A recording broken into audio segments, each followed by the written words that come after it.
तो hello guys, कैसे हो आप लोग। Welcome back to my channel. मेरा नाम है सुफियान और आज हम सेट्स पढ़ने वाले हैं। तो पिछले वीडियोस में हमने लिस्ट, टपल, डिक्शनरी ये सब पढ़ा था। अगर आपने वो वीडियोस मेरे नहीं देखे हैं तो मैंने डिस्क्रिप्शन में उनका लिंक अटैच कर दिया, अब वहां से उन्हें देख सकते हैं। तो चलिए अब हम सेट के बारे में बात करते हैं कि सेट होता क्या है। तो सेट लिस्ट और टपल और डिक्शनरी की तरह एक डेटा टाइप है। सेट एक डेटा टाइप है जो उन्हीं की तरह मल्टीपल एलिमेंट स्टोर करने में मदद करता है। जैसे कि हमें एक नंबर स्टोर करना है, मल्टीपल नंबर्स कहीं स्टोर करना है तो हम सेट में स्टोर कर सकते हैं। लेकिन सेट में एक डिफरेंस ये है कि set unordered collection of data store करता है। मतलब इसमें आप जैसे एक सेट है, मान लीजिए सेट को डिफाइन हम ऐसे करते हैं, मैं दिखाता हूँ आपको। सेट को ऐसे डिफाइन करते हैं 1, 2, 3 करली ब्रेसेस से हम इसके अंदर सेट को लिखते हैं। करली ब्रेसेस के अंदर तो जितने भी एलिमेंट्स है वो इसके अंदर आएंगे। तो तो ये अनऑर्डर्ड कलेक्शन ऑफ डेटा है। इसका मतलब ये है कि सेट के जो हम एलिमेंट्स है उसको हम इंडेक्स से एक्सेस नहीं कर सकते। मतलब सेट में कोई इंडेक्स नाम का चीज नहीं होता। सेट अनऑर्डर्ड है। तो आप एक बार प्रिंट करोगे, जैसे मैं प्रिंट करता हूँ इसे, प्रिंट ए, तो ये सेट को प्रिंट हम ऐसे कर सकते हैं। देखिए ऐसे प्रिंट कर सकते हैं। लेकिन सेट में कोई इंडेक्सिंग का कॉन्सेप्ट नहीं होता। ये अनऑर्डर्ड होता है। तो इसलिए आप ऐसे नहीं लिख सकते जैसे हम लिस्ट और टपल में करते थे, ए ऑफ जीरो करके एक्सेस कर लेते थे पहला एलिमेंट। तो इसमें कोई इंडेक्सिंग नहीं होता। और सेट ये है, सेट सिर्फ यूनिक डेटा स्टोर करेगा। मतलब आप इसे मान लीजिए मैं डुप्लीकेट वैल्यू देता हूँ, मैं इसे 1 दे देता हूँ, एक और 2 1 हो गया इसके अंदर। तो अगर मैं इसे प्रिंट करूंगा तो देखिए अब क्या होता है। मैंने इसे प्रिंट किया तो 1 2 3 4 ही प्रिंट हुआ। ये डुप्लीकेट वैल्यू को इग्नोर कर दिया। तो ये सेट जो है ये यूनिक वैल्यू स्टोर करता है, इसके बारे में हमें ये पता चला। और इसमें यह है कि इसमें हम बाकी की तरह ये सेट में एलिमेंट ऐड और रिमूव कर सकते हैं हम लोग। इसे सेट म्यूटेबल है। सेट सेट जो खुद है ये म्यूटेबल है। जब ये सेट में हम एलिमेंट ऐड या रिमूव कर सकते हैं। लेकिन इसमें एक ट्विस्ट ये आता है कि सेट के जो एलिमेंट्स है जैसे 1 2 3 ये इम्यूटेबल है। मतलब कि आप इसे मॉडिफाई नहीं कर सकते। मतलब एक सेट के अंदर हम लिस्ट स्टोर नहीं कर सकते, क्योंकि लिस्ट मॉडिफाई हो सकता है। जैसे मैंने एक लिस्ट स्टोर किया, अब मैं इसे रन करूंगा तो देखिए क्या होता है। देखिए यहाँ पे एक एरर आ गया है, टाइप एरर, अनहैशेबल टाइप लिस्ट। तो लिस्ट हम सेट के अंदर स्टोर नहीं कर सकते क्योंकि लिस्ट मॉडिफाइबल है। जबकि सेट सेट के जो एलिमेंट्स हैं वो मॉडिफाई नहीं हो सकते, ये सेट की प्रॉपर्टी है। तो इसके अंदर वैसे ही हम ये भी स्टोर नहीं कर सकते, डिक्शनरी भी स्टोर नहीं कर सकते। लेकिन इसके अंदर हम ये स्टोर कर सकते हैं, स्ट्रिंग स्टोर कर सकते हैं, क्योंकि स्ट्रिंग का टाइप होता है वो इम्यूटेबल होता है। और इसके अंदर हम टपल भी स्टोर कर सकते हैं। जैसे मैंने टपल स्टोर किया 1 2। अब देखिए आप, मैं इसे रन करता हूँ तो देखिए ये रन हो गया आराम से। टपल एक एलिमेंट बन गया इसमें, क्योंकि टपल इम्यूटेबल होता है। टपल भी इम्यूटेबल होता है, स्ट्रिंग भी इम्यूटेबल होता है। तो ऐसे हम कर सकते हैं। और अगर अब तो हम एक सेट को, जैसे मैंने बता दिया आपको, इसे ऐसे सेट को प्रिंट करते हैं। अगर आपको एक एम्प्टी सेट सेट बनाना है तब हम कैसे करेंगे। तो सबसे पहले हम वेरिएबल लिखेंगे, उसके बाद एक सेट फंक्शन होता है। जैसे हम लिस्ट और टपल में पढ़े थे, लिस्ट फंक्शन, सेट और टपल फंक्शन, वैसे ही यहाँ पे एक सेट फंक्शन होता है। तो अगर आप ऐसे करके इसे रिप्रेजेंट कर देंगे तो ये एक एम्प्टी सेट बना देगा। अगर मैं इसे प्रिंट करूं, प्रिंट ए, अब मैं रन करता हूँ देखिए, तो ये एक एम्प्टी सेट बना दिया, ये सेट जैसा दिख रहा है यहाँ पे। अगर आप सोच रहे हैं कि मैं करली ब्रेसेस से कर दूंगा ऐसे करके, एम्प्टी सेट बना दूंगा, तो ये पॉसिबल नहीं है, क्योंकि ये एम्प्टी डिक्शनरी डिक्शनरी रिप्रेजेंट करता है। मैंने डिक्शनरी में बात किया था कि ये एम्प्टी डिक्शनरी रिप्रेजेंट करता है। तो ऐसे हम एम्प्टी सेट को रिप्रेजेंट नहीं कर सकते।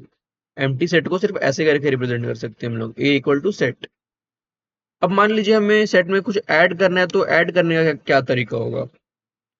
तो जैसे मैं लिखता हूँ ए डॉट ऐड, ऐड की फंक्शन होता है एक, उससे हम ऐड कर सकते हैं। सेट का नाम मेरा ए है, अब ऐड, ए डॉट ऐड किया मैंने। अब यहाँ पे मैं एलिमेंट लिखूंगा, मुझे क्या ऐड करना है। तो जैसे मुझे 6 ऐड करना है, मैंने यहाँ 6 लिख दिया। अब मैं इसे रन करता हूँ, एक मिनट में प्रिंट करता हूँ सेट को तो आपको दिखेगा आउटपुट। मैंने प्रिंट किया इसे, अब आप देखिए सेट के अंदर 6 ऐड हो गया है। ये एम्प्टी सेट था, ये जो था एम्प्टी सेट था। अब मैंने ए डॉट एड 6 किया है तो इसके अंदर 6 ऐड हो गया है, तो आप देख सकते हैं। तो ये तरीका ऐड करने का हो गया। अब ये सेट फंक्शन जो है हमारा एक और काम करता है, ये हमें टाइप कास्ट करने में मदद करता है। मतलब जैसे कि एक लिस्ट है, लिस्ट वन मान लीजिए, 1 2 3 4। अब मुझे इसे सेट में कन्वर्ट करना है, तो इसके लिए मुझे सेट कीवर्ड मदद करता है। जैसे सेट वन मैंने नाम दिया और सेट के अंदर मैंने ये लिस्ट वन पास कर दिया। तो अगर मैं इसे प्रिंट करता हूँ तो आप देखिए आउटपुट क्या आता है। मैंने प्रिंट किया तो आप देखिए आउटपुट आ रहा है 1 2 3 4, जो कि लिस्ट था वो अब सेट बन गया है। मैंने सेट में टाइप कास्ट कर दिया इसका, सेट फंक्शन यूज करके। तो ऐसे ही सेट का फंक्शन का आप ये यूज कर सकते हैं। तो चलिए अब हम एक सेट के टाइप के बारे में बात करते हैं, जिसे बोलते हैं हम फ्रोजन सेट। अब हम बात करते हैं फ्रोजन सेट के बारे में। फ्रोजन सेट क्या होता है?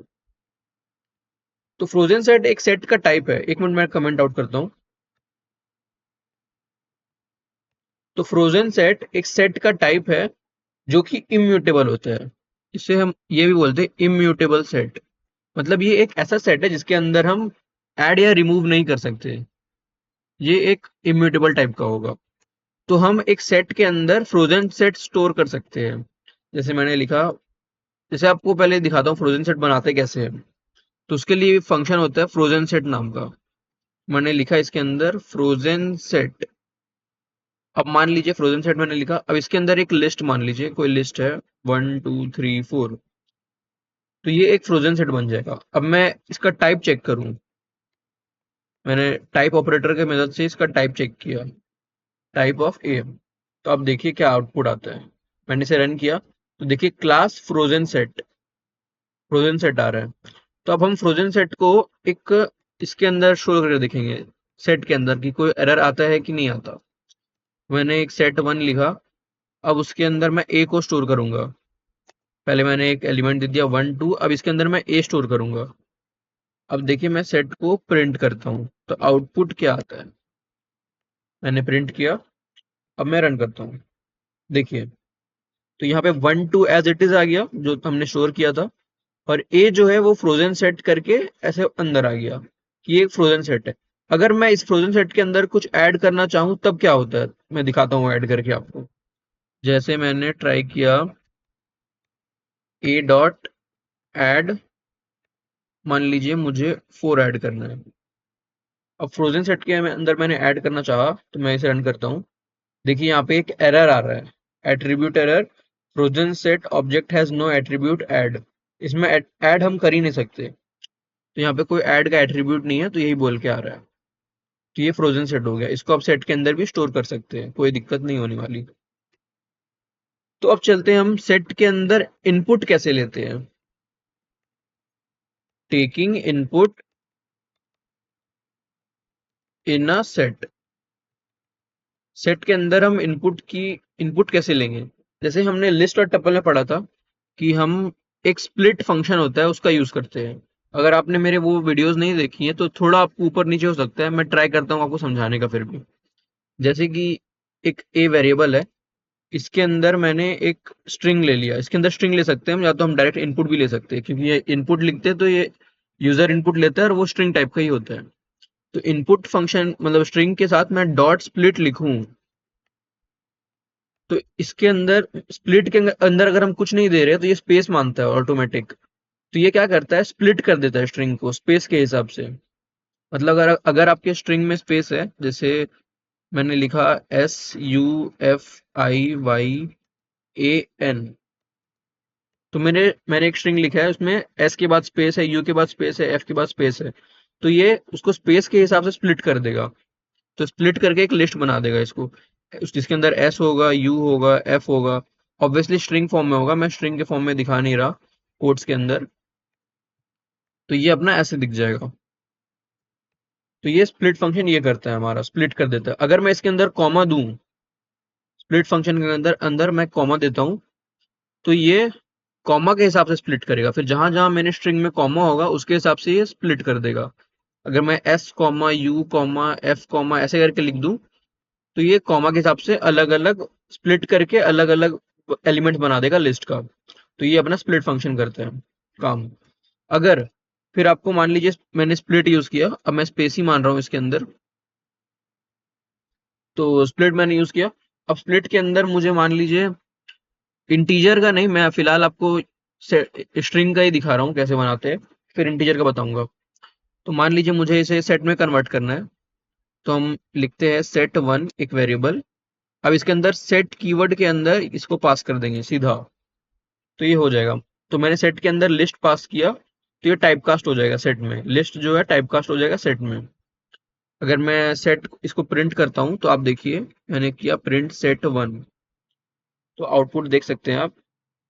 तो ये पहले इनपुट मांग रहे हैं मुझसे, तो मैं दे देता हूँ कुछ भी इनपुट, 1 2 3 4 मैंने दे दिया। अब देखिए एक सेट बन गया स्ट्रिंग का, जो 1 2 3 4 स्टोर करता है। अब देखिए 1 2 3 4 मैंने ऑर्डर में दिया था 1 2 3 4, लेकिन ये रैंडमली स्टोर हुआ है। तो ये बताता है कि set unordered collection of data है। और इसे मान लीजिए मुझे इसके फॉर्म में स्टोर करना है, इंटीजर के फॉर्म में स्टोर कर रहा है, तब हम कैसे करेंगे? तो आइए अब हम उसके बात करते हैं। अब उसमें एक मैप फंक्शन होता है, मैंने बताया था। मैप फंक्शन जब ये हमें मॉडिफाई करने का काम करता है, तो इसके अंदर पहला इनपुट होता है कि हमें किस में मॉडिफाई करना है। अगर हमें एलिमेंट का टाइप चेंज करना है तो हम सिंपल INT लिख सकते हैं उसमें, और कॉमा देके फिर हम इसके अंदर स्ट्रिंग वाला लिस्ट पास करते हैं अपना, जो स्ट्रिंग वाला लिस्ट को हमें मॉडिफाई करना है। तो वो स्ट्रिंग वाला लिस्ट जैसे अपना ए है, तो मैंने इसके अंदर ए पास कर दिया। मैंने ए पास कर दिया और मुझे उसे उसके सारे एलिमेंट्स को INT में कन्वर्ट करना है। तो ये मैप फंक्शन के अंदर वो काम होता है। अगर इसे फ्लोट में चाहे तो फ्लोट में कन्वर्ट कर सकते हैं, यहाँ पे फ्लोट लिख के। अब ये मैप फंक्शन हो गया। अब ये मैप फंक्शन जो है ये ऑब्जेक्ट टाइप रिटर्न करता है, तो इसलिए हमें इसे टाइपकास्ट करना पड़ता है। तो हम इसे डायरेक्ट सेट पे टाइपकास्ट कर सकते हैं, जैसे हम लिस्ट और टपल में इसे लिस्ट में करते थे, तो इसके आप सेट में टाइपकास्ट कर सकते हैं और इसे कोई वेरिएबल में स्टोर कर सकते हैं। तो मैंने जैसे यहाँ पे लिख दिया set to equals to set of map of INT comma A.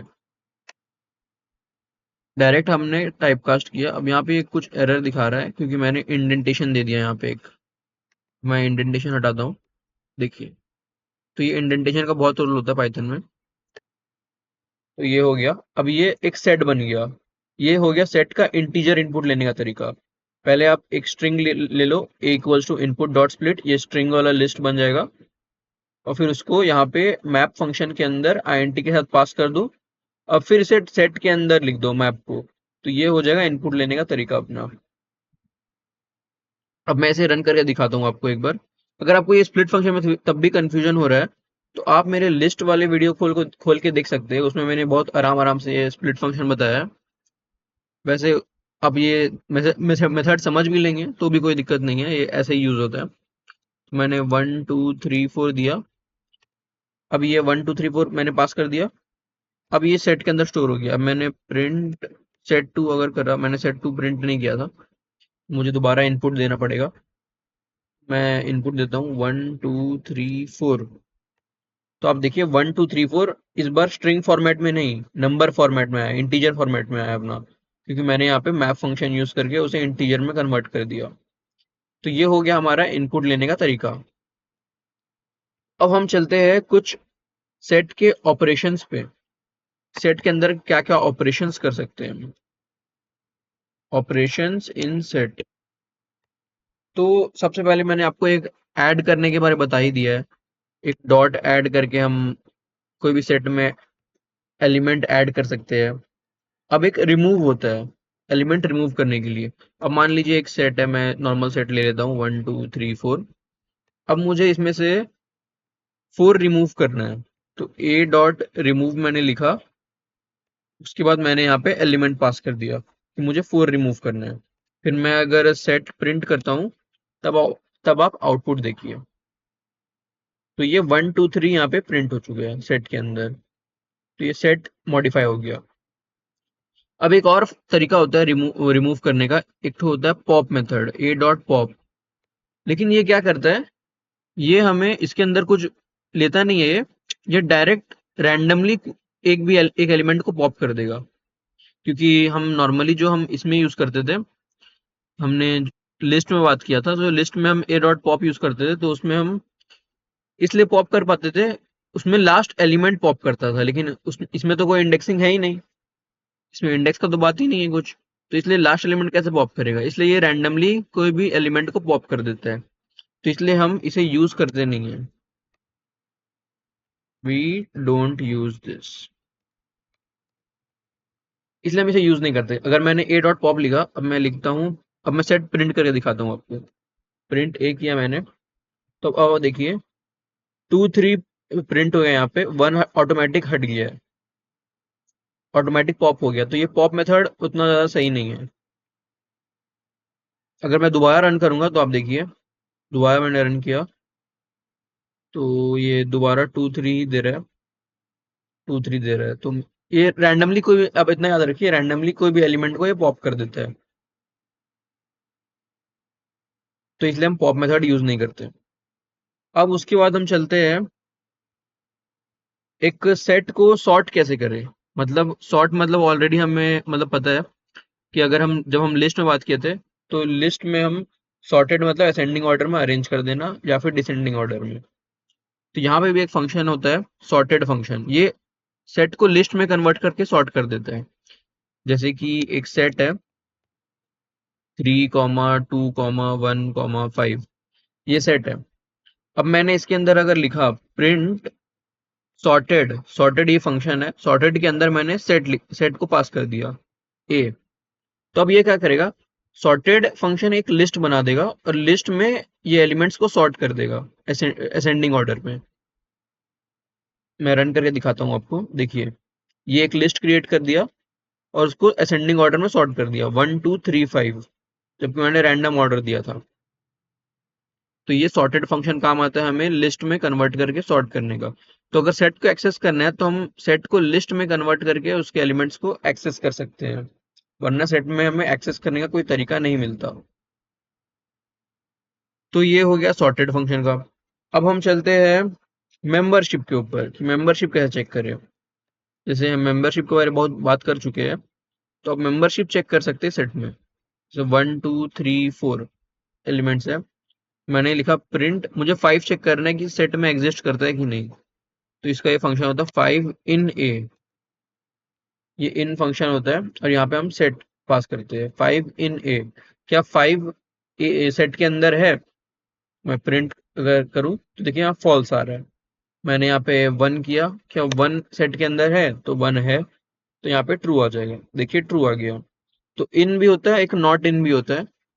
Not in, क्या 1 नॉट इन ए है, क्या 1 ए के अंदर नहीं है, तो फॉल्स आ गया क्योंकि 1 ए के अंदर एग्जिस्ट करता है। तो ये अपना हो गया मेंबरशिप चेक करने का। अब हम चलते हैं डायरेक्ट यूनियन के ऊपर। अब यूनियन क्या होता है सेट का, मैं ये बताता हूँ आपको। जैसे मान लीजिए एक ये सेट है और एक सेट मान लीजिए कि 1 2 5 7 है, ये दो सेट है। तो अगर मैं ये दो सेट का यूनियन की बात कर रहा हूँ, तो इसका मतलब ये हुआ कि दोनों सेट में कितने यूनिक एलिमेंट्स है, दोनों को मिला के टोटल यूनिक एलिमेंट्स मतलब 1 2 3 4 5 7। हम डुप्लीकेट्स को इग्नोर कर देंगे क्योंकि सेट डुप्लीकेट वैसे भी स्टोर नहीं करता। तो कितने यूनिक एलिमेंट्स है, तो ये 1 2 3 4 है और 5 7 है। तो यूनियन को हम रिप्रेजेंट करते हैं ये और वाले सिंबल से, ये यूनियन को रिप्रेजेंट करता है, ये स्ट्रेट लाइन। तो अगर मैं यूनियन को प्रिंट करना चाहूँ तो प्रिंट ए, अब यूनियन, अब बी। अब ए यूनियन बी क्या करेगा, मुझे एक सेट रिटर्न करेगा, एक सेट रिटर्न करेगा जो सारे एलिमेंट्स को, यूनिक एलिमेंट्स को रखा होगा। तो मैं इसे रन करके दिखाता हूँ आपको, आप देखिए। तो 1 2 3 4 5 7, तो ये सारे यूनिक एलिमेंट्स को स्टोर कर लिया और ये डुप्लीकेट्स वैल्यू को हटा दिया। तो यही अपना यूनियन होता है, टोटल वैल्यू को, ये जितने भी यूनिक एलिमेंट्स होते हैं सबको दिखा देता है दोनों सेट में। अब दूसरा आता है एक इंटरसेक्शन। अब इंटरसेक्शन क्या होता है, इंटरसेक्शन क्या होता है कि ये दो सेट में कॉमन एलिमेंट्स दिखाता है, जो एलिमेंट दो सेट में कॉमन है उसको दिखा देगा। जैसे यहाँ पे सेट ए में 1 2 3 4 है, इसमें 1 2 5 7 है, तो दोनों में 1 2 1 2 कॉमन है। तो अगर मैं, इसका सिंबल ये होता है एम्परसेंट वाला, ये सिंबल होता है, तो ए एम्परसेंट बी। तो अगर मैं इसे करता हूँ तब ये एक सेट ऐसा ऐसा सेट रिटर्न करेगा जिसमें दोनों सेट के कॉमन वैल्यूज होंगे। तो जैसे सेट ए में 1 2 कॉमन है, सेट ए और बी दोनों में। मैं इसे रन करता हूँ तो देखिए ये इंडेंटेशन एरर आ गया। 1 मिनट, मैंने यहाँ पे दे दिया। 1 मिनट, मैं इसे रन करता हूँ। देखिए अब यहाँ पे 1 2 प्रिंट हो गया। तो ये एक ऐसा सेट प्रिंट किया जो जो ऐसे वैल्यूज कैरी करता है जो दोनों सेट में कॉमन है। तो ये होता है इंटरसेक्शन का मतलब। अब हम सेट को कॉपी करने के बारे में सीखेंगे।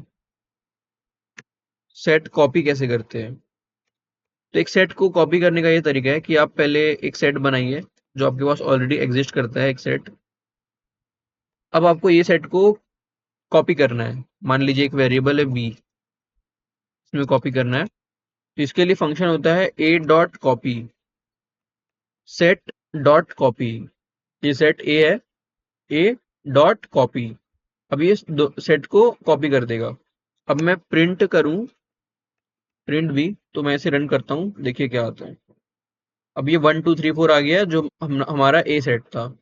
अब ये दोनों सेट अलग अलग मेमोरी लोकेशन को पॉइंट करते हैं क्योंकि ये कॉपी बना दिया इसका। तो चलो एक चीज और ट्राई करते हैं। हम सेम वैल्यूज लेके देखते हैं। 1 मिनट, अगर मैं दोनों का सेम वैल्यूज लेता हूँ जैसे हमने बाकी में किया था, और हम यहाँ पे आइडेंटिटी ऑपरेटर यूज करते हैं जो ए इज बी अपना होता है, जो बोलता है कि सेम मेमोरी लोकेशन पे दोनों पॉइंट कर रहे हैं कि नहीं। मैंने यहाँ ए इज बी किया। क्या ए और B same memory location point कर रहे हैं क्योंकि ये लोग का वैल्यू सेम है।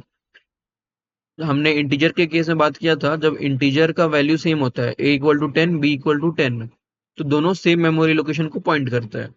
तो देखते हैं ऐसा सेट के केस में होता है कि नहीं। मैंने यहाँ पे लिखा ए इज बी, क्या दोनों सेम मेमोरी लोकेशन को पॉइंट कर रहे हैं। तो ये फॉल्स आया। अब ये फॉल्स क्यों आया, क्योंकि सेट को हम मॉडिफाई कर सकते हैं, इसमें एलिमेंट्स ऐड या रिमूव कर सकते हैं। तो इसलिए पाइथन में ये सेम मेमोरी लोकेशन को पॉइंट नहीं करते। ये डिफरेंट मेमोरी लोकेशन को पॉइंट करते हैं क्योंकि सेट मॉडिफाइबल होता है। लेकिन टपल को अगर वही करते हैं हम, तो टपल सेम आ जाता है। जैसे मैं इसे टपल लेता हूँ, जो टपल को हम मॉडिफाई नहीं कर सकते। मैंने इसे टपल बना दिया 1 2 3 4, और मैंने इसे भी टपल बना दिया। अब मैं करता हूँ ए इज बी, तो अब देखिए ट्रू आ रहा है यहाँ पे, क्योंकि टपल मॉडिफाइबल नहीं है तो ये सेम मेमोरी लोकेशन को पॉइंट करता है। तो ये हमने सीख लिया। ये इज होता है आइडेंटिटी ऑपरेटर, और एक होता है is not. A is not, same as in not in, वैसे ही इज नॉट होता है, इज और इज नॉट। तो ये हो गया। अब हम चलेंगे सेट डिफरेंस के बारे में बात करेंगे। हम सेट डिफरेंस क्या होता है। तो मैं पहले दो सेट ले लेता हूँ, इसको मैं यूनिक करता हूँ थोड़ा, 1 2 5 7। तो अब मान लीजिए ए और बी एक सेट है।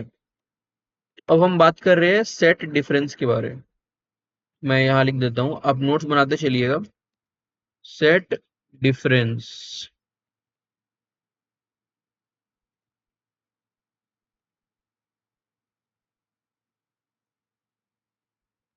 सेट डिफरेंस के बारे में बात करेंगे हम। तो सेट डिफरेंस क्या होता है। तो सेट डिफरेंस ये होता है कि अगर आप एक दो सेट का डिफरेंस निकालना चाहते हो, जैसे मैंने, सेट डिफरेंस मतलब होता है जैसे a माइनस बी, ये होता है सेट डिफरेंस।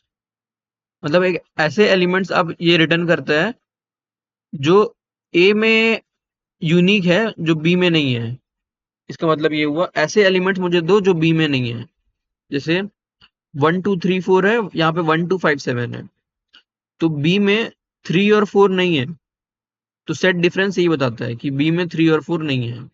ए माइनस बी जब हम करेंगे तो ये 1 2 1 2, आप ऐसे देख लीजिए, ए माइनस बी जब हम करेंगे तो ये 1 2 1 2 कैंसिल हो जाएगा, और ये 3 और 4 बच जाएगा क्योंकि 3 और 4 इसमें नहीं है, तो ये कैंसिल नहीं होगा। तो आप ऐसे भी देख सकते हैं।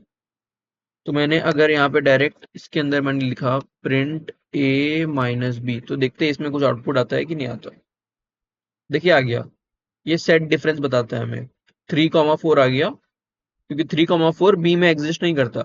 अब यही मैंने बी माइनस ए कर दिया, तब आप देखिए 5 7 आ जाएगा इसमें।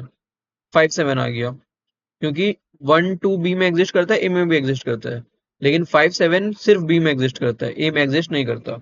तो सेट डिफरेंस यही बताता है हमें। अब इसके लिए एक डिफरेंस फंक्शन भी होता है। डिफरेंस फंक्शन जैसे मैं दिखाता हूँ, अब ऐसे ही लिख सकते हैं डायरेक्ट, ए डॉट डिफरेंस, ये डिफरेंस फंक्शन हो गया, ए डॉट डिफरेंस। अब उसके बाद डिफरेंस के अंदर आपने ब्रैकेट के अंदर बी पास कर दिया, तो ये ए डॉट डिफरेंस भी मतलब ए माइनस बी, जो मैंने यहाँ पे दिखाया ए माइनस बी, तो यही इसका मतलब हुआ। अब मैं इसे एक वेरिएबल में स्टोर कर देता हूँ, क्योंकि ये एक सेट रिटर्न करेगा जो कि दोनों का डिफरेंस बता रहा होगा, दोनों सेट का। तो मैं इसे सी वेरिएबल के अंदर स्टोर कर लेता हूँ, इसका वैल्यू जो भी सेट ये भेजेगा। अब मैं सी को प्रिंट कर देता हूँ। अब मैं डायरेक्ट इसे प्रिंट स्टेटमेंट के अंदर ही पास कर सकता था, लेकिन मैंने वेरिएबल में स्टोर कर लिया। तो अब मैं रन करता हूँ, तो देखिए यहाँ पे 3,4 आ गया, दोनों का difference, a dot difference b का। अब यहाँ पे मैंने बी डॉट डिफरेंस ए मैंने कर दिया, तो बी माइनस ए हो जाएगा। अब इतना समझ लीजिए बस। अब आते हैं डिफरेंस अपडेट, ये भी एक फंक्शन है। पहले मैं इसे कमेंट आउट करता हूँ। एक डिफरेंस अपडेट नाम का फंक्शन है। तो अगर मैं ए डॉट डिफरेंस अपडेट करूं, डिफरेंस अंडरस्कोर अपडेट, ये डिफरेंस अपडेट एक फंक्शन है। अब इसके अंदर मैं बी पास करता हूँ, तो ये क्या करेगा कि ए माइनस बी ही करेगा, ये भी A dot difference update A minus B ही करेगा, लेकिन ये इसके सेट का वैल्यू को ए को असाइन कर देगा।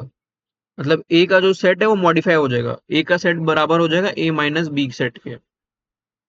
तो ये डिफरेंस बनाता है दोनों का सेट का, लेकिन फिर ए को अपडेट भी कर देता है साथ साथ, इसलिए इसका डिफरेंस अपडेट नाम है। तो अगर मैं इसे प्रिंट करूं, मैं ए को प्रिंट करके दिखाता हूं। जैसे मैंने ए डॉट डिफरेंस अपडेट किया, तो ए माइनस बी हुआ और ए में स्टोर हो गया वो चीज। मैं प्रिंट ए करता हूँ, तो आप देखिए दोनों का डिफरेंस वाला सेट आ जाएगा। देखिए दोनों का डिफरेंस वाला सेट आ गया, 3,4। और ये मैं बी करता तो ये बी में स्टोर करता अपडेट करके बी माइनस है। तो ये डिफरेंस अपडेट करता है कि ये अपडेट भी, डिफरेंस भी कैलकुलेट करता है और फिर वेरिएबल में अपडेट कर देता है उसको, वो डिफरेंस को। तो ये हो गया अपना डिफरेंस अपडेट। अब हम बात करते हैं मेथड्स के बारे। सेट में कितने तरीके के मेथड्स हैं? सेट में वैसे उतनी मेथड्स नहीं है, क्योंकि इसमें हम अपेंड मतलब ऐड नहीं कर सकते एलिमेंट्स। चलो देखते हैं फिर। मतलब सेट में ऐड कर सकते हैं, लेकिन हम इसे एक्सेस नहीं कर सकते, तो उतना तरीका नहीं है इसमें मेथड्स में। तो अब हम देखते हैं नॉर्मली अपना लेंथ फंक्शन। जैसे एक सेट है, मैं सारा फंक्शन इसमें बता देता हूँ। 1 2 3 4, मैंने प्रिंट, मुझे लेंथ प्रिंट करना है सेट का। मैंने लेंथ फंक्शन का यूज किया, उसके अंदर मैंने ए पास कर दिया। तो आप देखिए इसका लेंथ आ गया 4। ये हो गया लेंथ फंक्शन, ये लेंथ प्रिंट करने के काम आता है। और हमने लिस्ट और टपल्स ये सब में देखा, मैंने इसके बारे में मैंने पढ़ाया था आपको। तो अब हम बात करते हैं दूसरे फंक्शन के बारे, कॉपी फंक्शन। कॉपी फंक्शन के बारे में हमने बात कर चुके हैं वैसे, कि वही जो कॉपी कर देता है। मैंने एक वेरिएबल लिया, उसके अंदर मैंने लिखा ए डॉट कॉपी, तो ये ए का जो भी वैल्यू होगा बी में कॉपी कर देगा, मतलब सेट कॉपी कर देगा। ये सेट कॉपी करने का तरीका है। और फिर उसके बाद एक और आता है क्लियर करने का तरीका। जैसे मैंने प्रिंट किया बी डॉट, मैंने ए डॉट क्लियर किया, ए डॉट क्लियर। तो आप देखिए मैं इसे रन करता हूँ, ए डॉट क्लियर, अच्छा सॉरी, इसके अंदर ये भी फंक्शन भी यूज होगा। ए डॉट क्लियर हुआ तो नन आ रहा है, क्योंकि मैंने क्लियर कर दिया। तो मैं इसे प्रिंट फंक्शन के अंदर यूज नहीं करूंगा, क्योंकि ये कुछ रिटर्न नहीं करता, नन रिटर्न करता है। तो देखिए नन यहाँ पे प्रिंट हो गया है, ये फंक्शन कुछ रिटर्न नहीं करता। तो मैं इसे डायरेक्ट यहाँ पे कंट्रोल वी, तो ये ए डॉट क्लियर एस, ए को क्लियर कर दिया। अब मैं प्रिंट ए करता हूँ, तो आप देखिए एम्प्टी सेट रिटर्न कर दिया, ये एक एम्प्टी सेट दे रहा है। तो ये हो गया क्लियर फंक्शन, अपना सेट को क्लियर कर देता है। अब मैं दिखाता हूँ बी को प्रिंट करके। अब ये अलग अलग मेमोरी लोकेशन को पॉइंट करते हैं, तो बी में वैल्यू स्टोर होंगी। देखिए आप, बी अभी 1 2 3 4 ही है, और ये एम्प्टी सेट दे रहा है। तो ये क्लियर हो गया और कुछ मेमोरी लोकेशन की बात हो गई। अब हम दूसरे फंक्शन में बढ़ेंगे। अब दूसरा फंक्शन समझने से पहले मैं आपको बताना चाहूंगा कि डिसजॉइंट सेट क्या होता है। डिसजॉइंट सेट डिसजॉइंट सेट क्या होता है? ये वो सेट होता है जैसे दो सेट है, जैसे एक एक सेट यही है मान लेते हैं, एक सेट है ये ए, एक सेट है बी। बी मान लीजिए इसका 5 6 7 8। अब दो सेट को डिसजॉइंट सेट तब बोलेंगे जब दोनों सेट में कुछ भी कॉमन नहीं होगा।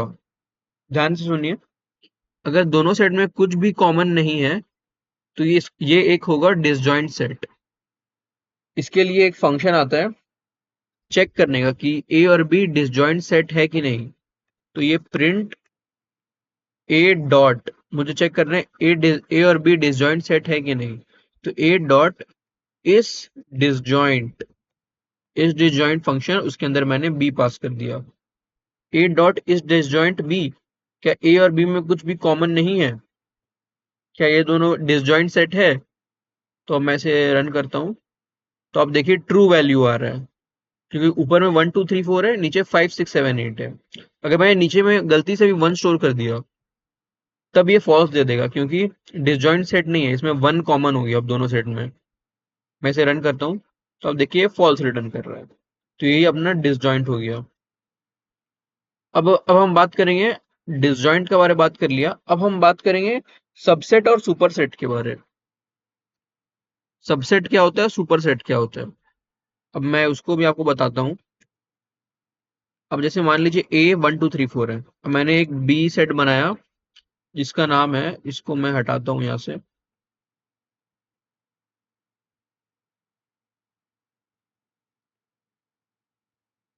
मैंने हटा दिया इसको भी। अब देखिए ए एक सेट है, अब बी मैंने एक सेट बना दिया मान लीजिए 1 और 2। तो अब एक चीज देखेंगे, 1 2 जो एलिमेंट है वो ए में प्रेजेंट है और साथ में ए में कुछ और भी एलिमेंट्स प्रेजेंट है।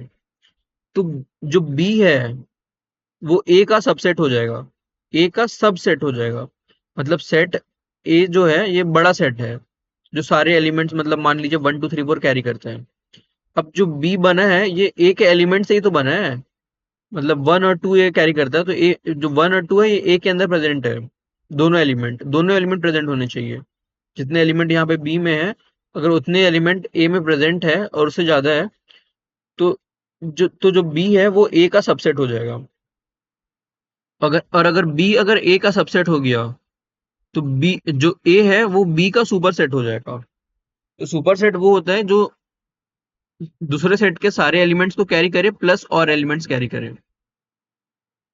तो ये जो बी है ये सबसेट ऑफ ए है, क्योंकि ये ए के एलिमेंट से बना है, तो ये इसका सबसेट हो गया। और जो ए है वो सुपर सेट हो गया, क्योंकि ए यूनिवर्सल है, उसके अंदर बी के सारे एलिमेंट्स है और वो और भी एक्स्ट्रा एलिमेंट्स कैरी करता है। अब मैं इसके लिए एक फंक्शन होता है चेक करने के लिए सबसेट है कि नहीं है। तो जैसे मैंने प्रिंट के अंदर डायरेक्ट लिखता हूं मैं a b dot is subset, में लिखता हूँ बी डॉट इज सबसेट। तो इज सबसेट एक फंक्शन है, जैसे यहाँ पे इज डिसजॉइंट था, इज डिसजॉइंट, वैसे ही इस सबसेट है, इस सबसेट एक फंक्शन है बी डॉट इस सबसेट, इस सबसेट ए। क्या बी ए का सबसेट है? तो अब मैं इसे रन करता हूँ तो देखिए यहाँ पे ट्रू वैल्यू आ रहा है, यहाँ बी ए का सबसेट है।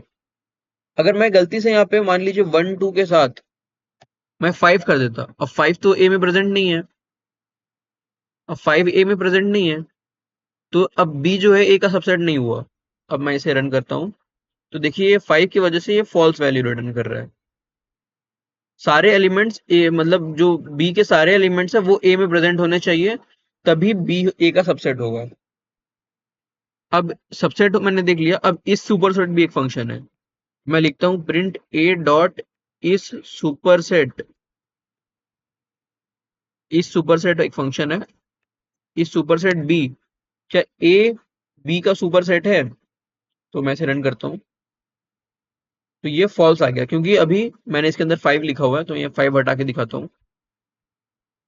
अब मैं इसे रन करता हूँ तो देखिए सबसेट के लिए भी ट्रू आया और सुपर सेट के लिए भी ट्रू आया कि बी ए का सबसेट है और ए बी का सुपर सेट है।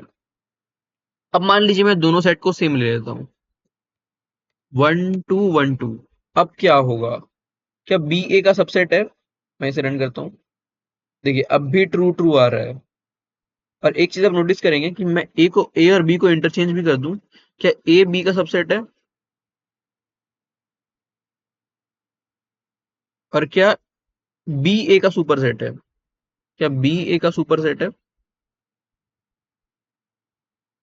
तो देखिए इसमें भी ट्रू ट्रू आ रहा है, मैंने दोनों एलिमेंट चेंज कर दिया। अब अगर दोनों सेट की वैल्यूज बराबर है तो सबसेट क्या बोलता है, क्या ए की वैल्यूज बी में प्रेजेंट है? हाँ है, तो बस ए सबसेट हो गया बी का। क्या बी की सारी वैल्यूज जो है वो ए में प्रेजेंट है? हाँ है, तो बी ए का सुपर सेट हो गया। तो आप जिस तरीके से देखना चाहे देख सकते हैं, ए बी का सबसेट भी है और बी ए का सबसेट है, ए बी का सुपर सेट है, बी ए का सुपर सेट है। तो यही होता है सेम वैल्यूज लेने का। तो ये हो गया, हमने बात किया सबसेट और सुपरसेट के बारे में। इधर मैं टॉपिक का नाम लिख देता हूँ, सबसेट एंड सुपरसेट। अब चलते हैं हम क्वेश्चन प्रैक्टिस की तरफ। हमने जितने फंक्शंस थे सारे पढ़ लिए, अब चलते हैं क्वेश्चन प्रैक्टिस की तरफ। तो मैं इधर आता हूँ, सारा क्वेश्चन को करता हूँ कॉपी, इधर आके मैंने किया पेस्ट। अब मैं इसे कमेंट आउट कर देता हूँ। अब हम वही फॉलो करेंगे जो हम हमेशा करते हैं। पहले आप क्वेश्चन पढ़िए, पॉज करिए वीडियो को और खुद ट्राई करिए, फिर मुझे देखिएगा, तब आप सीखेंगे। तो अभी पॉज करिए और ट्राई करिए। तो मैं उम्मीद करता हूँ आपने ट्राई किया होगा। तो चलिए अब मैं करता हूँ इसे। तो मुझे ए और बी दो सेट लेना है इनपुट। तो मैं इसे लेता हूँ, सेट फंक्शन के अंदर मैंने मैप फंक्शन यूज किया। अब मैप के अंदर मैंने int comma input dot split, input dot split मैंने उस टाइम इसे अलग वेरिएबल में स्टोर किया था इनपुट डॉट स्प्लिट को, और यहाँ पे वो वेरिएबल पास किया था, तो आप डायरेक्ट भी इसे लिख सकते हैं यहाँ पे। तो मैंने ए ले लिया, अब मैं ऐसी बी ले लेता हूँ, b equals to set map dot input, मैंने ले लिया। अब बी और ए के बाद क्या बोला है हमें, check that B is a subset of A और नॉट। बी इज सबसेट ना, तो print B dot is subset A, capital B आएगा यहाँ पे। क्या बी ए का सबसेट है? उसके बाद ए और not, also print the length of both sets, तो मुझे लेंथ भी प्रिंट करना है। तो प्रिंट मैं इसके लिए लेंथ फंक्शन का यूज करूंगा, लेंथ ऑफ ए और लेंथ ऑफ बी। ये कर दिया, अब मैं इसे रन करता हूँ। अब मैं सबसेट लेता हूँ, जैसे मैं 1 2 3 4 यहाँ पे लिया, नीचे मैं लेता हूँ 1 2। तो ए का सेट बन गया 1 2 3 4 एलिमेंट्स के साथ, और बी का सेट बन गया 1 2 के साथ। तो अब मैंने पूछा यहाँ पे b dot is subset a, क्या बी ए का सबसेट है? तो 1 2 एलिमेंट्स प्रेजेंट है ए के अंदर, तो बी ए का सबसेट है, तो ट्रू आएगा। और लेंथ दोनों का, इसका लेंथ ऊपर वाला का 4 आएगा, नीचे वाला का 2 आएगा। मैं इसे एंटर करता हूँ, देखिए ट्रू आया कि सबसेट है, ऊपर वाला का लेंथ 4, नीचे वाला का लेंथ 2। तो ये क्वेश्चन हो गया। अब चलते हैं दूसरे क्वेश्चन पे, इसे करता हूँ मैं कमेंट आउट। अब चलिए दूसरे क्वेश्चन पे। तो पहले आप क्वेश्चन पॉज करिए और खुद ट्राई करिए। मैं उम्मीद करता हूँ आपने ट्राई किया होगा। अब मैं करता हूँ, मुझे दो सेट लेना है input and common elements in both set in sorted order and also print the union of both set as list in sorted order. तो पहले मैं दो सेट लेता हूँ, फिर से मैंने लिया ए, ऊपर वाले स्टेटमेंट में कॉपी कर लेता हूँ डायरेक्ट।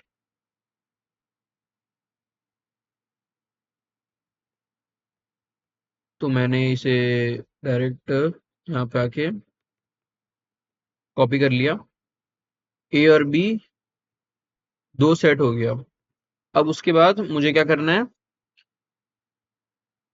कॉमन एलिमेंट्स निकालने हैं दोनों सेट में से। और सॉर्टेड ऑर्डर में प्रिंट करना है। तो कॉमन एलिमेंट्स के लिए मैं एक काम करता हूँ, एक वेरिएबल लेता हूँ कॉमन नाम का, वेरिएबल में स्टोर करता हूँ कॉमन एलिमेंट्स। तो कॉमन एलिमेंट्स के लिए क्या था, ए इंटरसेक्शन बी। तो ए इंटरसेक्शन बी, तो ये मुझे एक सेट देगा जो दोनों के कॉमन एलिमेंट्स कैरी करता होगा। तो ये कॉमन एलिमेंट हो गया। अब कॉमन एलिमेंट का मैंने एक सेट बना लिया कॉमन नाम का। अब मुझे इसे क्या करना है, सॉर्टेड ऑर्डर में प्रिंट करना है। तो मैं इसे प्रिंट सॉर्टेड ऑर्डर पे, तो मैं इसे सॉर्टेड एक लिस्ट की तरह प्रिंट करना है ना, तो सॉर्टेड के अंदर मैं पास कर दूंगा, तो ये एक लिस्ट की तरह प्रिंट हो जाएगा। सॉर्टेड के अंदर मैंने कॉमन पास कर दिया, कॉमन एलिमेंट का सेट मैंने पास कर दिया सॉर्टेड के अंदर। तो ये हो गया। अब मुझे क्या करना है, and also print the union of both sets as list in sorted order. तो मुझे यूनियन में प्रिंट करना है, तो मैं यूनियन एक वेरिएबल बनाऊंगा और उसके अंदर ए यूनियन के लिए हम ये वाला यूज करते हैं, a union b. A union b मैंने यूनियन के अंदर स्टोर किया। अब मैं प्रिंट कर दूंगा सॉर्टेड के अंदर। सॉर्टेड के अंदर मैंने यूनियन को ले लिया। तो ये हो गया। अब मैं इसे रन करके दिखा दो। रन किया। अब आप देखिए इसके अंदर मैं लेता हूँ इनपुट 1 2 3 4 5। इसके अंदर मैंने लिया 1 2। तो देखिए ये अपना 1 2 हो गया, दोनों में कॉमन एलिमेंट्स। 1 2 कॉमन एलिमेंट्स हो गए। अब उसके बाद कॉमन एलिमेंट सॉर्टेड ऑर्डर में प्रिंट हो गया यहाँ पे 1 2 लिस्ट में। अब यूनियन मैंने किया, तो यूनियन में 1 2 3 4 5 और 1 2 ये दोनों का यूनियन करेंगे, तो 1 2 3 4 5 भी आएगा। यूनियन में यूनिक एलिमेंट सारे आ जाते हैं जो दोनों सेट में है। तो 1 2 3 4 5 ऑर्डर में आ गया एज इट इज। तो ये क्वेश्चन भी हो गया। अब चलते हैं नेक्स्ट क्वेश्चन में। ये बोल रहा है take a set of integer as input, add an integer num as input and check num is in set और नॉट। तो पहले आप पॉज करिए और ट्राई करिए। मैं उम्मीद करता हूँ आपने ट्राई किया होगा। तो अब मैं इसे करता हूँ। मैंने एक वेरिएबल लिया ए। ए के अंदर मैंने सेट लिखा। सेट के अंदर मैप, मैप के अंदर int comma input dot split. इस बार मैं इनपुट स्टेटमेंट भी दे देता हूँ। यहाँ पे मैंने ए पास कर दिया डॉट स्प्लिट। अब उसके बाद एक एलिमेंट इनपुट लेना है नम। नम इक्वल्स टू int इनपुट ले लिया मैंने। इसके अंदर भी इनपुट स्टेटमेंट नम। बस अब मुझे चेक करना है नम ए के अंदर है कि नहीं, तो मैं प्रिंट स्टेटमेंट के अंदर डायरेक्ट मेंबरशिप वाला यूज करता हूँ, नम इन ए। अगर हुआ तो ये ट्रू रिटर्न करेगा, नहीं हुआ तो ये फॉल्स रिटर्न करेगा। तो मैं इसे रन करता हूँ। अब आप देखिए ए इनपुट ले रहा है 1 2 3 4। तो मैं नम जो है 5 लेता हूँ। 5 ए के अंदर नहीं रहेगा तो ये फॉल्स आ जाएगा। तो देखिए ये फॉल्स आ गया। अगर आप कुछ और लेते हैं 1 2 3 4 में तो वो ट्रू आ जाएगा। तो ये हो गया अपना थर्ड क्वेश्चन। अब हम चलते हैं आखिरी क्वेश्चन पे। तो take two set of string a and b as input and check they are disjoint set और नॉट। तो आप पहले वीडियो को पॉज करिए और ट्राई करिए। तो आपने पॉज करके ट्राई कर लिया होगा। तो अब मैं करता हूँ। मैं एक सेट लेता हूँ ए इक्वल्स टू सेट फंक्शन के अंदर मैप। मैप के अंदर नहीं, अब मैप यूज नहीं करना पड़ेगा हमें, क्योंकि हमें स्ट्रिंग इनपुट लेना है। तो मैं डायरेक्ट सेट फंक्शन के अंदर इनपुट डॉट स्प्लिट यूज करूंगा। इनपुट डॉट स्प्लिट से हमें ये मिल जाएगा, जो इनपुट है वो इसमें कन्वर्ट हो जाएगा, लिस्ट में कन्वर्ट हो जाएगा। और इनपुट स्ट्रिंग होता है तो स्ट्रिंग का लिस्ट बन जाएगा। यहाँ पे मैंने एक वेरिएबल दे दिया, यहाँ पे इनपुट स्टेटमेंट दे दिया। अब ये एक बन गया। अब बी को भी बना देता हूँ। तो ये इनपुट डॉट स्प्लिट लिस्ट बनाता है, तो इसे इसलिए हमने सेट में टाइप कास्ट कर दिया। तो इनपुट डॉट स्प्लिट फिर लिस्ट बनाया, मैंने बी वेरिएबल माना। अब उसके बाद बी यहाँ पे भी आ गया। अब मुझे चेक करना है डिसजॉइंट है कि नहीं है। Print a dot is disjoint is disjoint b. मैं इसे रन करता हूँ तो मैं डिसजॉइंट सेटिंग इनपुट लेता हूँ। मान लीजिए मैंने ऊपर वालों के लिए लिया 1 2 3 4, नीचे वालों के लिए 5 6 7 8, तो ये ट्रू रिटर्न कर दिया कि हाँ ये डिसजॉइंट सेट है। तो हमारे क्वेश्चंस खत्म हो गए। तो गाइस वीडियो को एंड करने से पहले मैं आपको एक फंक्शन के बारे में बताना चाहूँगा। जैसे कि मान लीजिए एक सेट है। अब आपको इसमें से एक एलिमेंट हटाना है तो आप ए डॉट रिमूव यूज कर सकते हो। ए डॉट रिमूव मैंने कर दिया यहाँ पे 4, तो ये रिमूव कर देगा ए को। मैंने प्रिंट किया तो ये रिमूव कर दिया, तो ये 1 2 3 बचा यहाँ पे। लेकिन एक और तरीका होता है रिमूव करने का। एक तो डिस्कार्ड फंक्शन होता है। डिस्कार्ड फंक्शन होता है, ये भी हमें हेल्प करता है एलिमेंट रिमूव करने का। जैसे एक नया सेट मान लेते हैं बी इक्वल्स टू 1 2 3 4। अभी एक नया सेट है। अब मुझे इसमें से हटाना है, मैं लिखूंगा बी डॉट डिस्कार्ड 4। तो अब मैं प्रिंट बी करता हूँ एक बार तो आपको आउटपुट दिखाता हूँ। प्रिंट बी, मैं रन करता हूँ इसे तो आप देखिए दोनों में 1 2 3 तो रिमूव भी एलिमेंट हटा रहा है, डिस्कार्ड भी एलिमेंट हटा रहा है। तो रिमूव और डिस्कार्ड में फिर डिफरेंस क्या है? रिमूव और डिस्कार्ड में फिर क्या डिफरेंस है? दोनों हटा ही रहा है। तो एक डिफरेंस ये है कि अगर कोई एलिमेंट सेट के अंदर एग्जिस्ट नहीं करता और हम उसे रिमूव कर रहे हैं रिमूव फंक्शन का यूज करके, तो वो एरर देगा। जैसे मैं यहाँ पे 5 रिमूव करता हूँ, 5 लिस्ट के अंदर सेट के अंदर अपना है ही नहीं। मैं 5 रिमूव किया। अब देखिए मैं इसे रन करता हूँ तो देखिए एक एरर दे रहा है ए डॉट रिमूव 5 की एरर, क्योंकि 5 एग्जिस्ट नहीं करता उसके अंदर।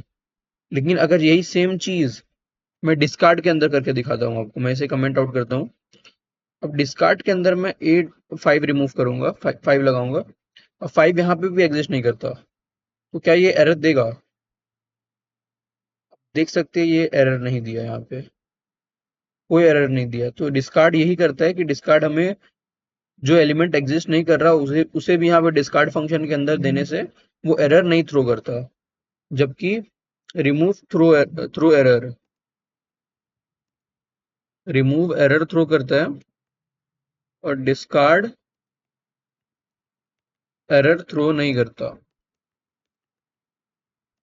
तो यही फंक्शन के बारे में आपको बताना था। तो गाइस फिलहाल के लिए मैं आपको इसी तरह के क्वेश्चन करा पाऊंगा, क्योंकि हमने अभी तक लूप्स का कॉन्सेप्ट नहीं पढ़ा है।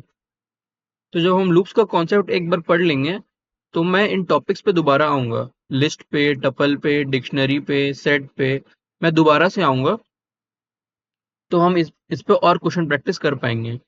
लेकिन हमें अभी वो नहीं आता तो मैं इस पे और क्वेश्चन नहीं करा सकता ये वीडियो पे। तो नेक्स्ट क्लास में हम फिर स्ट्रिंग पढ़ेंगे, स्ट्रिंग के सारे फंक्शंस पढ़ेंगे। हमने स्ट्रिंग के बारे ऑलरेडी बात कर चुका है, तो हम उनके फंक्शंस के बारे पढ़ेंगे। उनके बहुत इंपॉर्टेंट फंक्शंस है, तो उन पे बात करेंगे नेक्स्ट वीडियो में। अगर आपको वीडियो पसंद आया होगा तो आप लाइक करिए।